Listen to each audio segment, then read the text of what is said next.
এই দেখো, এটা কি বলো তো? এটা এটা তেলাপিয়া মাছ। আজ অনেক দিন পর বাজারে তেলাপিয়া মাছ পেয়েছি, দেখে আর লোভ সামলাতে পারিনি। একেবারে কাটিয়ে কুটিয়ে নিয়ে চলে এলাম আর বানিয়ে ফেললাম তেলাপিয়া মাছের তেল ঝাল। খেতেও হয়েছে ফাটাফাটি।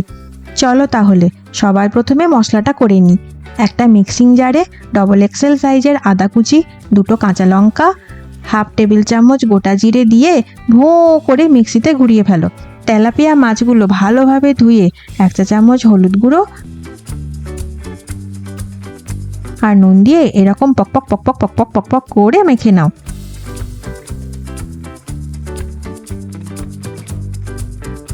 একটা মুখ পোড়া কড়াইতে সর্ষের তেল দাও। এই 2 থেকে 3 টেবিল চামচ মতন দিও। তেল গরম হলে একে একে মাছের দলকে তেলে ছেড়ে দাও। এই দেখো, এই মাছের আবার চোখ উড়ে গেছে। এখানে মাছওয়ালাগুলো মাছ কাটতে গিয়ে চোখও খুবলিয়ে তুলে নেয়, খুব রাগ ধরে যায় গো। যাই হোক, মাছগুলো এপাশ ওপাশ দুপাশ ভালো করে ভেজে নাও।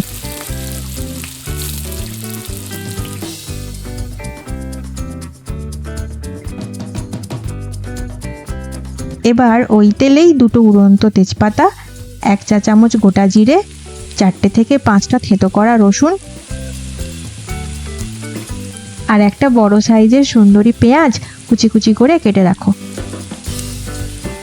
এরপর হাত চালাও, পেঁয়াজগুলো ভেজে নাও।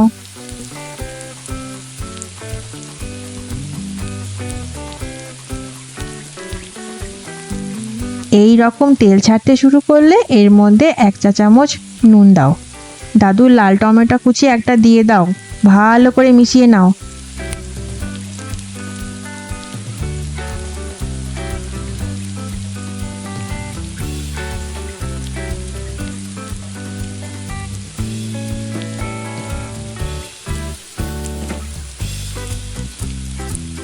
এবার ঢাকা দিয়ে রেখে দাও যাতে টমেটোটা পেঁয়াজের সঙ্গে গলে যেতে পারে।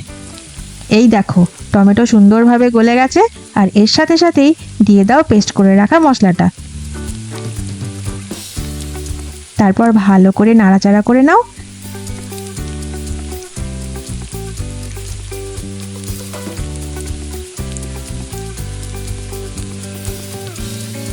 এবার এর মধ্যে 1 চা চামচ হলুদ গুঁড়ো, কাশ্মীরি লাল লঙ্কার গুঁড়ো দিয়ে কষিয়ে নাও।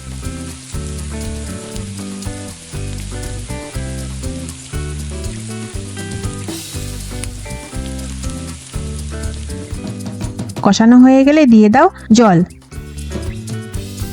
ঢাকা দিয়ে কিছুক্ষণ ফুটতে দাও। এই দেখো কি সুন্দর গ্রেভি হয়েছে। এই অবস্থায় মাছ ভাজাগুলো গ্রেভিতে ছেড়ে দাও।